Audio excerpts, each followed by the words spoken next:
Alright, ladies and gentlemen, welcome to the channel. It's your boy, World of Wrestling, here today to discuss about WWE Raw, May 27, 2024. Main event of the show was inside of a steel cage match for the Women's World Championship with Becky Lynch and Liv Morgan. After the match was over, when Liv Morgan retained her title, of course, she ended up kissing Dominic Mysterio. Dominic Mysterio apparently got involved in this match once again and fucked over Becky Lynch thanks to Braun Strowman. Throughout the entire night, Braun Strowman was interested in chasing after JD McDonough. My overall feelings about this match, this show actually in a nutshell, is it was boring. I really did not find anything entertaining about it except for the opener with Drew McIntyre and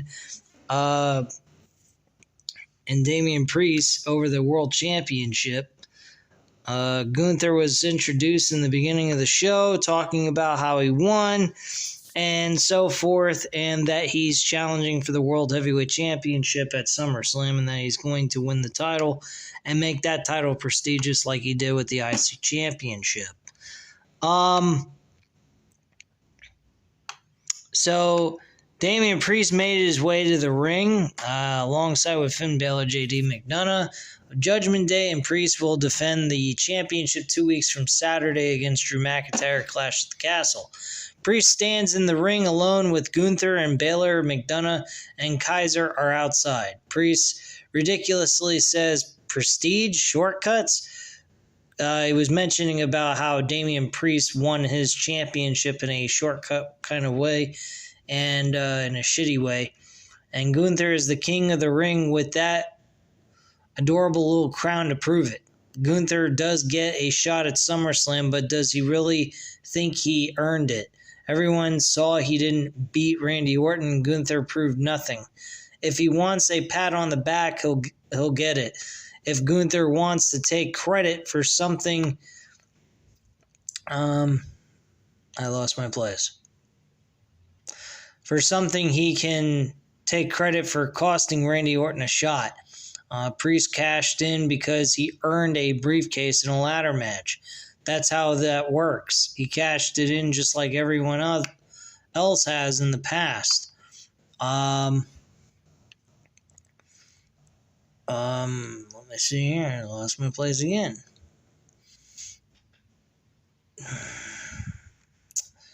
Okay, I lost my place. What the fuck? He cashed it in just like all the others did before him, and that's how that works. Does Gunther get how business around here works? Priest can teach him a lesson. Apparently, that's about fucking people over. And stabbing people in the back. Kind of like how he did to Drew McIntyre. That's why this rematch is taking place. Gunther doesn't care what Priest thinks of this. Gunther focuses on facts. The fact is, he is the king of the ring. If Priest is still champion at SummerSlam, he'll face him for the title. In terms of teaching him about the business, maybe Priest can. Business isn't Gunther's expertise. Gunther has been waiting for anyone to teach him anything once the bell has rung. Gunther can't teach Priest about business, but he can teach him about this great sport. Priest can either give him a business lesson before SummerSlam and address him as king, or he can give it a business lesson to him after SummerSlam when he addresses him as World Heavyweight Champion.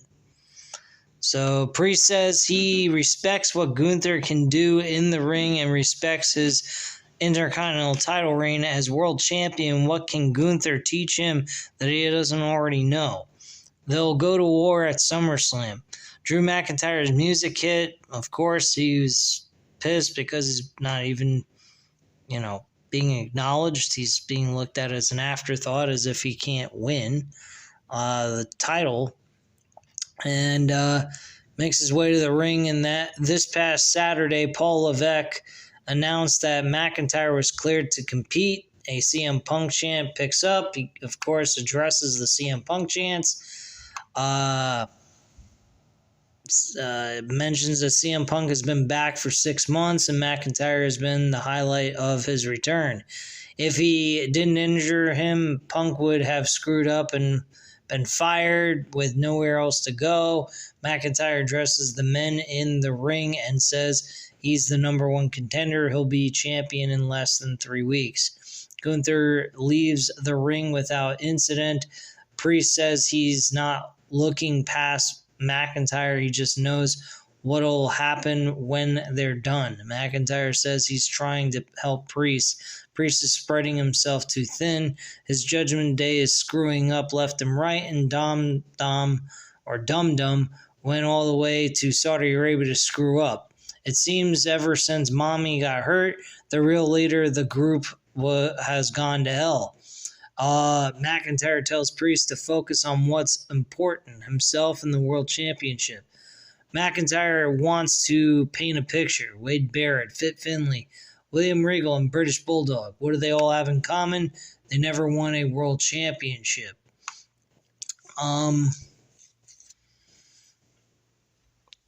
McIntyre is the only person from the UK to win the world title, and he did it 3 times, soon to be 4. McIntyre tells Priest to do some tape study, watch when he fought Roman Reigns. The fans were so crazy that they broke Roman Reigns. If it weren't for Solo, he'd be the champion, and that's very true, based on the way the match went.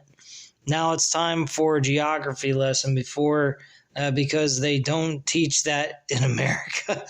A USA champ picks up and McIntyre says he's an American citizen. McIntyre says Wales is far away from Scotland, but the fans were still nuts. All the Scottish fans are like him. McIntyre says he's about to take the bloody title. Okay, great. Highly doubt that's going to take place. Priest chuckles and asks if that's really the game plan to get under his skin. Priest isn't afraid of the crowd booing him. Priest has made a living of proving people wrong. Priest wants to talk the truth. Is McIntyre's wife going to be there? What's her name? McIntyre warns him. Priest says he just wanted to see if he could get under his skin, but he also wanted to see if he's a man enough to do something about it. Braun Strowman's music hits, and McIntyre leaves the ring. Strowman walks up to the world champion and goes face-to-face with Priest, backs up and points to J.D. McDonagh. McDonagh looks a little worried, and the match begins. And, of course, Braun Strowman ends up winning the match. This guy, J.D. McDonagh, has no purpose or reason to even be on the show. Carlito and Balor immediately double-team Strowman. Strowman powers them away. Strowman sends Balor out of the ring and shoves Carlito over the top rope. Strowman poses and absorbs a chair shot to the back from McDonagh. The crowd chants, "You fucked up," and Strowman slaps the chair out of McDonagh's hand, and McDonagh, Balor, and Carlito run away. Whoop-de-doo. Backstage, Kathy Kelly is backstage with world champion Liv Morgan. Does she really have any remorse over how she beat Becky Lynch? Morgan says she doesn't. She didn't know Dominic Mysterio played such a role, but had no remorse. Still, she's never beaten Becky Lynch straight up. Tonight, they'll face in a steel cage with nowhere to run or hide. Morgan will come out victorious. She says, "Watch me." Okay, very wonderful. Next up, Finn Balor is backstage with Carlito, asking why it took so long for him to come out. Carlito says he was waiting for the right moment. World Heavyweight Champion Damian Priest walks up and says that plan didn't work. Priest asks, where did JD go? And they say Braun Strowman is chasing him. Priest says Strowman should have been handled. He tells them to get McDonagh and bring him back to the clubhouse so they can regroup. Carlito and Balor argue over who is going to get McDonagh. Wow. this shit was just fucking boring. We go to the WWE trainer's room earlier today. The trainer cleared Ricochet for action. Raw GM Adam Pearce walked in. Ricochet says he wants Braun Breaker. Pearce says he's fined and suspended Breaker, so he has to wait.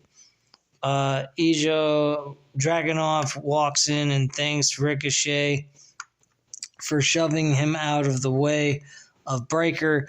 When he's better, he wants to face Ricochet again. Ricochet challenges him for tonight, and Dragunov says he doesn't face broken people, but Ricochet tells him he's good to go. So Ricochet and Dragunov have their match. Braun Breaker comes out of nowhere, interferes in the match. Ricochet wins. Breaker rips off his shirt. Fired up.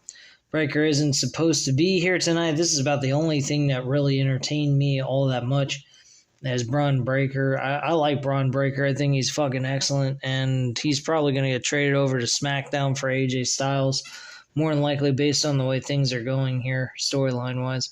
Dragunov tries to chop at Breaker. Breaker shakes it, hits her up, and wipes him out with a spear. Raw GM Adam Pearce runs down with the WWE officials and producers. Pearce gets in the ring and screams at Breaker, but Breaker doesn't acknowledge him. Breaker leaves the ring and Pearce follows him. Breaker stops and angrily turns to face the GM before walking off again. So that was pretty much what happened there. Next up, Kathy Kelly is backstage with the GM, Adam Pearce, berating Braun Breaker about the attack. Kelly wants to interview Pearce, but Kenna James walks up to him. Pearce says they need to head to his office because he needs a drink. Apparently, Adam Pearce has become an alcoholic from his on-screen character. I don't know. I guess you could claim he's an alcoholic. Kelly says Kelly says she'll try to get a word with Pearce later today. Blah, blah, blah.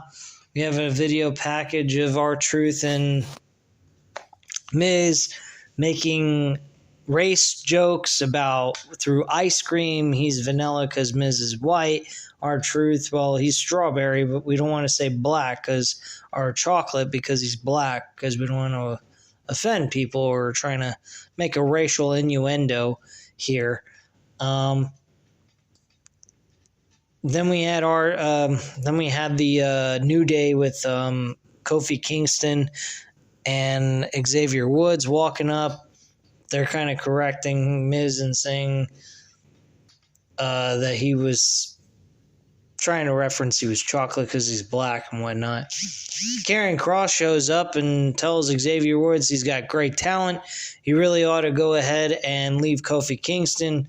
He's been doing this for weeks now. I guess that's the story they're trying to do. And that he said that Xavier Woods should watch what Authors of Pain do tonight in their match, which they actually win. And Kingston and Xavier Woods agreed to facing the Authors of Pain next week in a tag team match to see who's the better team. And that's pretty much what occurred. They faced the Creed brothers, and this did not go over well for the Creed brothers. They got demolished. Not even close. Match was over before you knew it. I don't know why the Creed brothers are getting demolished, but whatever. So Rey Mysterio is backstage talking about Carlito, that he welcomed him into the LWO with open arms. If he hadn't taken the path he's taken, Carlito would still be his brother. Carlito's jealousy over Dragon Lee made him bitter. His attack on Cruz del Toro was a huge mistake, and Carlito can run to the Judgment Day. Maybe they'll welcome him in with open arms like Mysterio did, but those days are over. When they step into the ring tonight, Carlito won't find an old friend. He'll find out what happens when you cross the LWO. You'll find out what happens when you cross Rey Mysterio. Okay, goody. As you can tell, this was not exciting for me, honestly.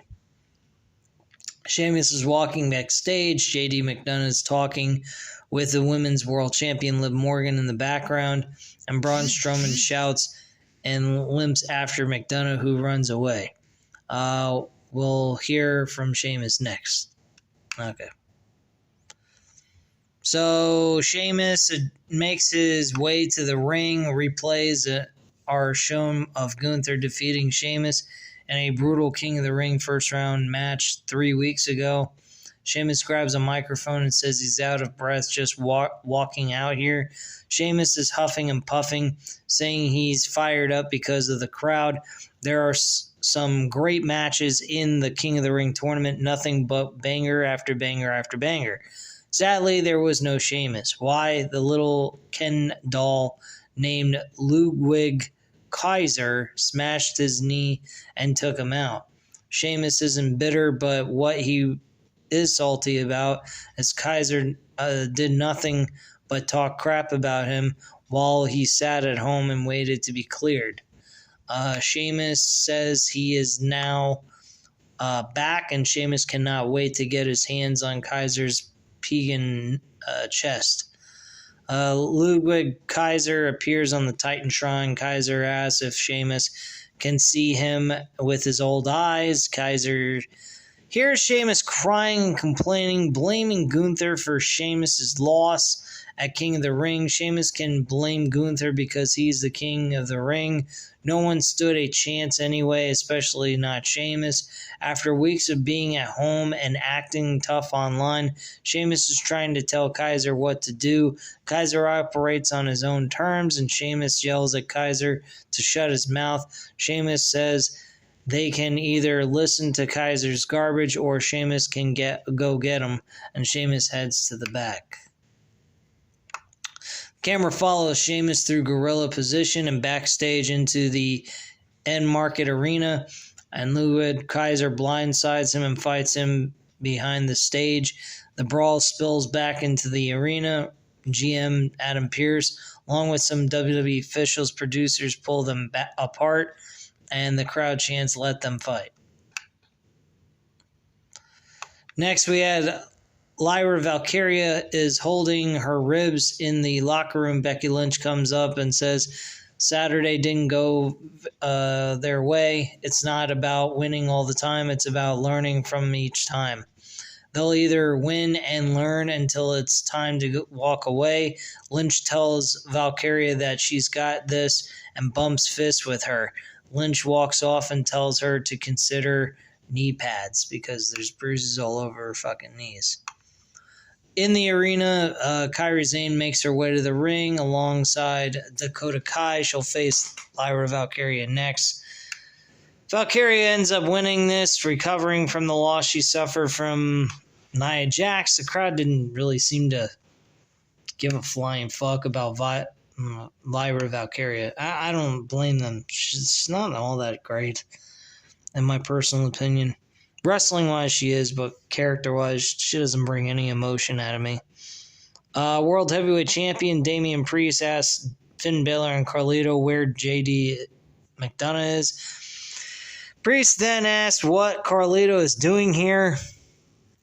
Carlito is in the Judgment Day. Priest tells him to go prepare for his match. Carlito asks Balor if he'll still be out there, and Balor tactically agrees. JD McDonagh walks in and Carlito says he found him. McDonagh says he gave Braun Strowman the slip. Priest asks why he was talking to Liv Morgan, and McDonagh says he was telling Morgan she won't be women's champion for long. Priest asks where Dominic is, and Dominic Mysterio walks in. Priest asks to speak with him alone, and Balor and McDonagh leave. Priest asks Mysterio what is he doing. Mysterio says he talked to Rhea Ripley and will fix this. Priest warns him to fix it tonight. Okay.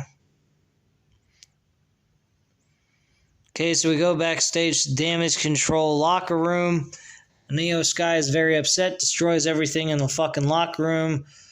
From the coffee tables to the nightstands, all that shit. Fucking acts like she's the Hulk.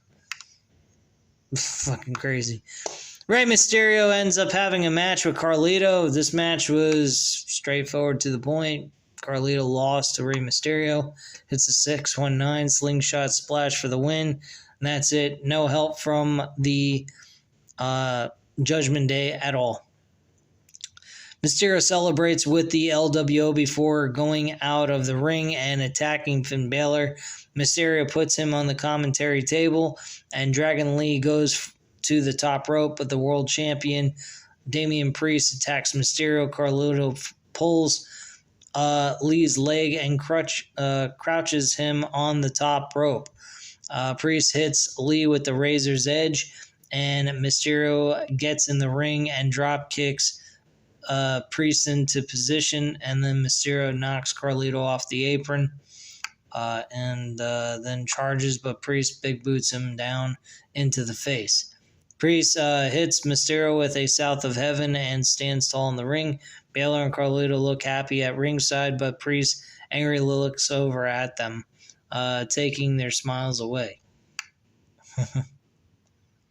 I wouldn't be happy either with all the nonsense that's going on in that group.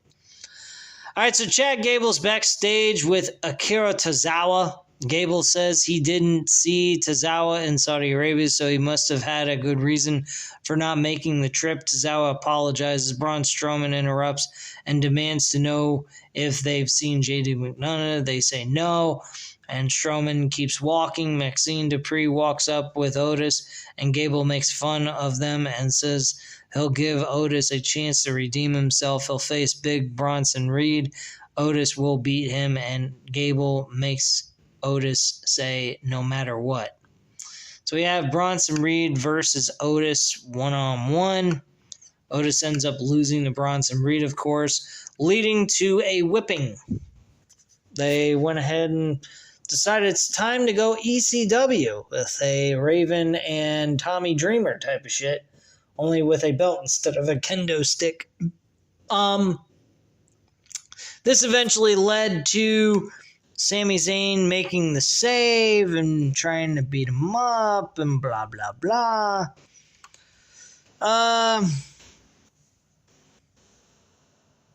And Gable suggests Zayn turn around unless he's giving him this rightful title shot. A Sami champ picks up.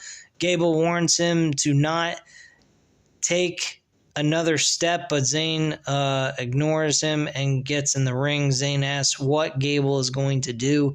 Zayn says Gable isn't tough. Gable is a weak little man. Gable sneers at him, and Zayn says he has manipulated his way into the Intercontinental Championship opportunities and come up short each time.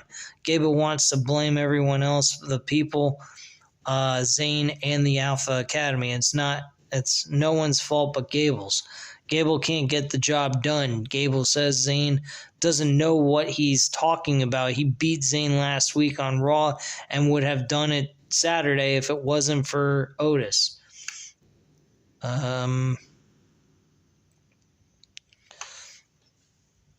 Gable goes to whip Otis, but Zayn rips the belt away from him. And then we get the save. Zayn asks Otis what he's going to do. He's going to listen to Gable. How much more will he take? Zayn, I think eventually Otis goes ahead and does what he's told to do. Otis teases he's going to act, but he doesn't do anything. Gable throws the Intercontinental Championship down onto Zayn, and the crowd loudly chants, "Let's go Otis," but he doesn't do anything. Gable leaves the ring with a Tozawa, but Otis doesn't follow him. Gable shouts at Otis to follow, and he sheepishly obliges. So there you go. A continuous gutless ballsless Otis doing what he's told to do. Good for him. He's doing great. Anyway. We get the women's world champion, Liv Morgan, stretching, getting prepared for her main event match. As I've already mentioned, Liv Morgan ends up winning this match thanks to Dominic Mysterio being involved. Fucking Braun Strowman chasing after JD McDonough during the match. It was another fucking circus. This show was just not. It's not. This episode was not like its normal episodes I've seen the last couple of months. I mean, this was a very lackluster, but a very low-key type of show. Not a whole lot of effort into it. It seems like they were just kind of getting by and moving forward with the next episode and all that. So not a whole lot of effort on WWE's part to make the show a whole lot interesting for us fans to enjoy. It just seems like they were just kind of coasting along throughout this entire episode, not putting a whole lot of effort behind it. So I don't know really what to say of this outside of it is what it is type of thing, but I wasn't highly intrigued by the episode. Hopefully next week Raw is a lot better than what it was this week. Hopefully SmackDown's a hell of a lot better than Raw, because this Raw episode fucking sucked. Anyway, guys, at this time, you know what to do. Hit the like button if you like this video. Hit the subscribe button if you're not already subscribed to the channel. And leave a comment down below. I'll definitely get back to you on that. Thank you guys very much for watching, and have a great night, guys. Bye.